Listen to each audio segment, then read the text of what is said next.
करके दिखाते हैं। चलिए माफी के साथ आपको रोक रहा हूं। इस वक्त की बड़ी खबर का रुख करते हैं। आतंक के खिलाफ भारत का ऑपरेशन सिंदूर, और इसको लेकर जो इस वक्त का बड़ा अपडेट है वो अपडेट ये कि पाकिस्तान में 9 जगहों पर भारत की एयर स्ट्राइक हुई है। लश्कर, जैश, हिजबुल के कई ठिकाने तबाह कर दिए गए हैं। हमले में मारे गए 90 से ज्यादा आतंकी, ये सूत्रों के हवाले से जानकारी है। आतंक के खिलाफ भारत का ऑपरेशन सिंदूर, और यह आंकड़ा बढ़ता ही जाएगा, क्योंकि जिस तरीके से आतंकियों पर हमला किया गया है, यह आंकड़ा इसलिए भी बढ़ता हुआ जाएगा क्योंकि जिन जगहों पर अटैक किया गया है वहां आतंकियों की एक भारी खेप थी।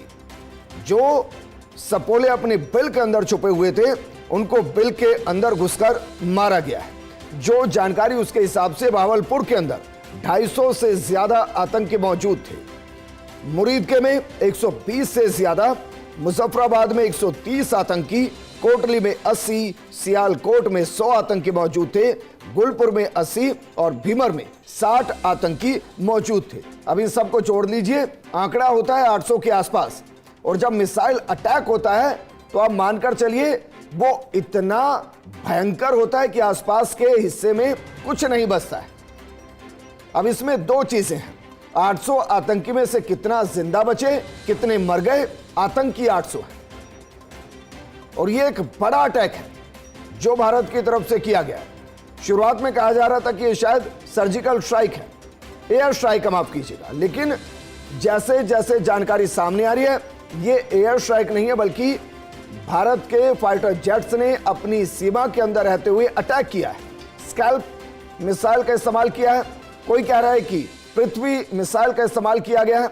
अब ये एक्सपर्ट ज्यादा बेहतर तरीके से समझा सकते हैं, क्योंकि दूसरी तरफ यह भी कहा गया है कि JF-17, JF-10 और JF-16 जो कि American fighter jet 5th generation का है, ये धराशायी हो गए हैं। 2 लगभग कंफर्म है, F-16 और JF-17, इन दोनों को धराशायी कर दिया गया है।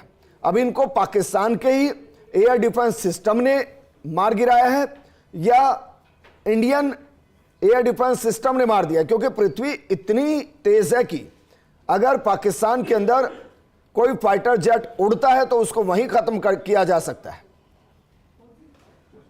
हिमांशु जी लगातार हमारे साथ बने। हिमांशु जी, क्योंकि पाकिस्तान लगभग अमेरिकन हथियारों का इस्तेमाल करता है, क्या अमेरिका रोता नहीं होगा कि एक ऐसा ग्राहक है जो ना गाजी बचा पाया जो उस दौर की सबसे बड़ी सबमरीन थी, ना वो टैंक बचा पाया जो अपने दौर के सबसे बेहतरीन अमेरिकन टैंक थे, ना वो F-16 को बचा पा रहा है जो इस वक्त के सबसे बेहतरीन फाइटर जेट है? उनकी तो वो कहते हैं ना कि जी 5 उंगलियां घी में सिर कढ़ाई में, वो तो हथियारों की तिजारत करने वाले मुल्क हैं, और उनको तो जहां जहां जंग होगी ये होगा, उनका तो मुनाफा होगा, उनका हर चीज में मुनाफा होता है। इसलिए अगर अमेरिका वाकई संजीदा है कि भाई ये ताबे में आवे, तो अमेरिका को बजाय हथियार उसे बेचने के उसको ताकीद करना चाहिए और उसको रोकना चाहिए, क्योंकि इन्हीं के बूते तो, इन्हीं के हथियारों के बूते तो ये चीजें हो रही हैं।